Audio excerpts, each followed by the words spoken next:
All right. So hormones are part of they coordinate responses in your body. So in this way, they're similar to the nervous system, which is another way that your body is coordinates its responses. But they love to compare and contrast these, and so you need to know the differences between how hormones are used as a form of kind of communication in your body versus the nervous system. All right. Um, so one of the big things is that hormones, so those are the kind of the messengers of the endocrine system. Hormones are carried in the blood, so the communication happens in the blood, and the nervous system impulses are carried in neurons in the cells themselves. All right. So one of them is the way of transmitting information or coordinating this response. Okay.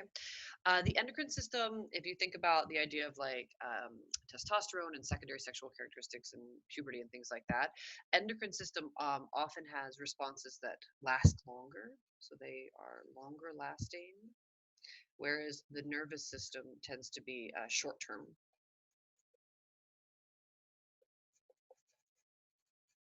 Right, but you want to be able to, the nervous system needs to be able to say contract muscles and relax them fairly quickly, whereas the endocrine system tends to have longer lasting effects. The other thing is their how specific are they, right? So the endocrine system, so for example, again thinking to puberty, the release of testosterone in boys or estrogen in girls causes changes all over the body. We'll talk about that in probably another video. And so the idea is that with this, the endocrine system tends to have a wider range of effects or a more general effect upon the body.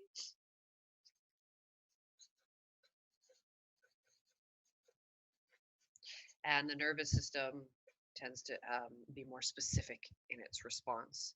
Okay.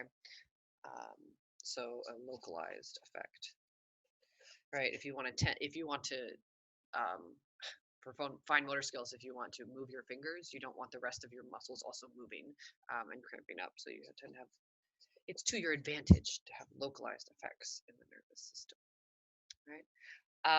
The other thing that would go along with this longer lasting and short term would be how quickly the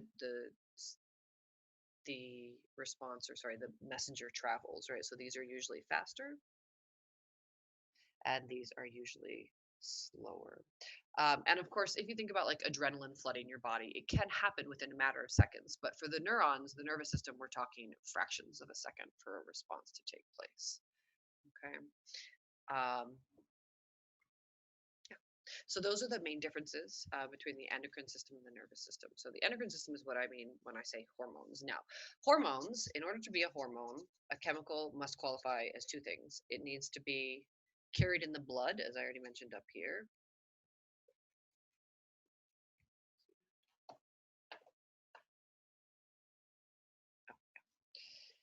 So carried in the blood, and it needs to be secreted by a gland, more specifically an endocrine gland. Now there are exocrine glands, and I've never seen this come up on a test, but just so you understand, um, exocrine glands are things where the chemicals that are being produced are secreted into a duct. So think like your salivary gland, for example, right? It gives out saliva, and so that's a duct that gets into that's inserted into your mouth. Okay, but endocrine glands don't have ducts. Instead, the blood passes right through them. The blood vessels pass right through them, and so when they release a hormone, that hormone gets directly inserted into the blood. It doesn't have to go through a duct. All right.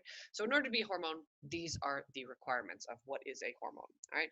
Now, there are several hormones that you need to know, and for some of them, I'm going to do more specific videos, and for some of the bigger ones. But uh, you should be able to name the glands as well, right? So there's a limited number of glands that you guys need to know. The sometimes called the master gland is the pituitary. Sorry, these are types of gland. So the pituitary is located just up underneath your brain, kind of through the roof of your mouth. Okay, so there's the pituitary gland. The thyroid, which is just in front of your voice box, but you guys don't talk about it, nor do you talk about thyroxine, which is the hormone that it submits, or sorry, that it secretes.